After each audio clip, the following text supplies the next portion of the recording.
လင်းအားလေးကသူ့အစွမ်းနဲ့ကြည့်လိုက်တော့ဘယင်ကြီးရဲ့ခေါင်းပေါ်မှာအနီရောင်စာလုံးပေါ်နေခဲ့တဲ့အစီကံမလေးကမင်းသမီးလေးခံစားရသမျှကိုတိုင်ကြားလိုက်တော့ဘယင်ကဒီမျိုးစားဆိုတဲ့ကောင်ကပုံကန်ချင်းနေတာလားဆိုတော့လင်းအားလေးကိုပါအနိုင်ကျင့်တဲ့အကြောင်းတွေပြောပြလိုက်တော့ဘယင်ကြီးကချက်ချင်းပဲအခေါ်တော်လွတ်ခိုင်းလိုက်တယ်လင်းအားလေးကဘယင်မင်းမျက်နှာသွားထိုင်ကအမေကဦးလေးလို့ခေါ်ခိုင်းလိုက်တယ်လင်းအားလေးကဦးလေးလို့ခေါ်လိုက်တော့ဘယင်ကနင့်အမေအတွက်စိတ်ပူနေတာလားဆိုတော့လင်းအားကမဟုတ်ဘူးနင့်အတွက်စိတ်ပူနေတာလို့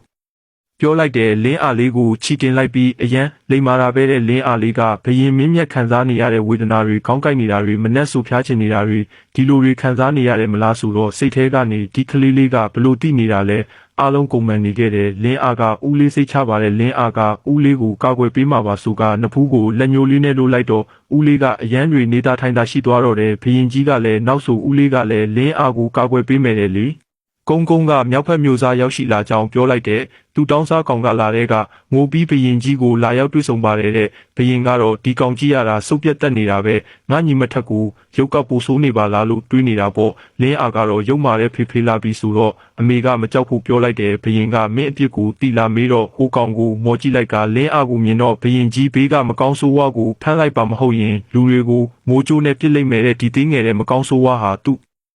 ကလေးမဟုတ်ဘူးသူ့အတွက်အမှန်တိုင်းလုပ်ပေးပါလားလို့ပြောနေခဲ့တာပေါ့လင်းအားကဘသူကိုတတ်တာလဲငါအမေကတော့နင်လုံးလို့အရန်နာကျင်နေရတာပြောတော့အမေကလည်းလင်းအားပြောတာအမှန်ဖြစ်ကြောင်းထောက်ခံလိုက်တယ်ဘယင်ကဟိုကောင်ကမိုးကြိုးပစ်တယ်ပြောတယ်ဘလို့လုပ်တာလဲမေးတော့လင်းအားကစာရွက်လေးထုတ်ကငုံကုံမာနီဆန်ဂါထာရွက်လိုက်ပြီးပြစ်လွတ်လိုက်တာနဲ့မိုးကြိုးကြီးကဟိုကောင်ကိုပစ်ချလိုက်တော့တယ်သူတောင်းစားတော့မဲတူးသွားခဲ့ပြီလေ